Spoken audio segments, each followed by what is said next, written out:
السلام علیکم ورحمۃ اللہ وبرکاتہ۔ بسم اللہ الرحمن الرحیم۔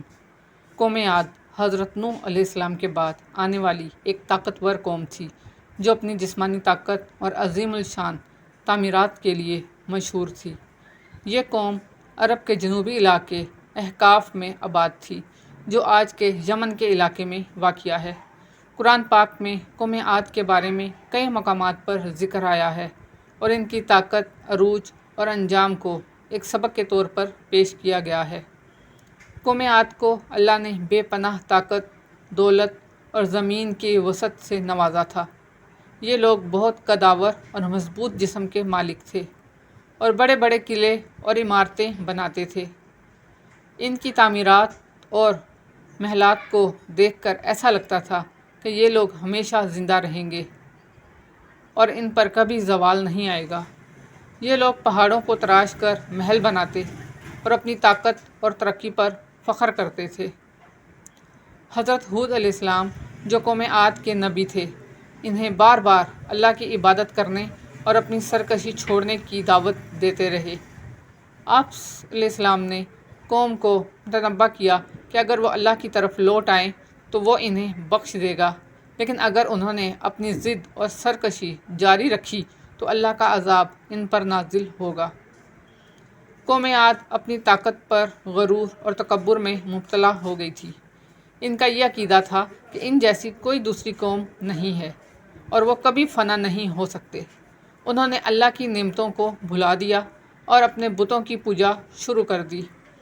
حضرت ہود علیہ السلام کی باتوں کو جھٹلاتے ہوئے وہ آپ علیہ السلام کا مذاق اڑاتے اور کہتے، کیا تم ہمیں اس بات سے ڈراتے ہو کہ ہم اپنے آباء و اجداد کے مذہب کو چھوڑ دیں؟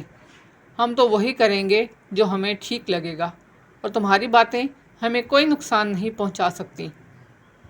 قوم عاد نے حضرت ہود علیہ السلام کی تمام نصیحتوں کو رد کر دیا اور اپنی بدعمالیوں اور سرکشی میں مبتلا رہے۔ انہوں نے اللہ کی قدرت کو جھٹلایا اور اپنی طاقت اور دولت پر غرور کرتے ہوئے کہا کہ ان پر کوئی عذاب نہیں آئے گا۔ اللہ نے قوم عاد کو بہت مواقع دیے تاکہ وہ اپنے اعمال پر غور کریں اور توبہ کریں، لیکن جب انہوں نے مسلسل انکار کیا تو اللہ کا عذاب نازل ہوا۔ قرآن پاک کے مطابق اللہ نے ان پر ایک تباہ کن آندھی بھیجی جو 7 راتیں اور 8 دن مسلسل چلتی رہی۔ یہ آندھی اتنی شدید تھی کہ اس نے قوم عاد کے طاقتور افراد کو زمین پر گھاس کے تنکوں کی طرح پٹک دیا۔ ان کے عظیم الشان محلات اور عمارتیں زمین بوس ہو گئیں اور ان کی طاقت خاک میں مل گئی۔ اللہ تعالیٰ نے قوم عاد کی سرکشی اور کفر کی وجہ سے ان پر عذاب بھیجا تاکہ وہ عبرت بنے۔ ان کی تباہی ایک ایسی مثال بن گئی کہ دنیا کے لیے سبق ہو کہ اللہ کی نعمتوں کا انکار اور غرور انسان کو تباہی کی طرف لے جاتا ہے۔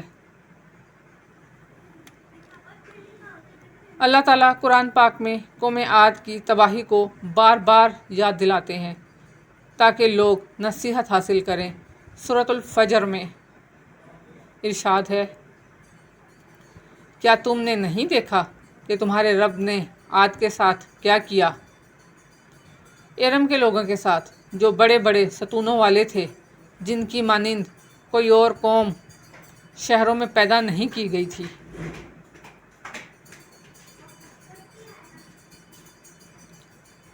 یہ آیات قوم عاد کی عظمت، طاقت اور پھر ان کی تباہی کی جانب اشارہ کرتی ہیں۔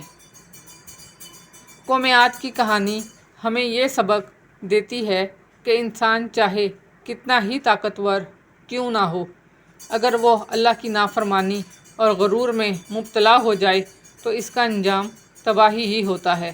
اللہ کی طرف رجوع کرنا، اس کی عبادت کرنا اور اس کی نعمتوں کا شکر ادا کرنا ہی انسان کو کامیابی کی راہ میں گامزن کر سکتا ہے۔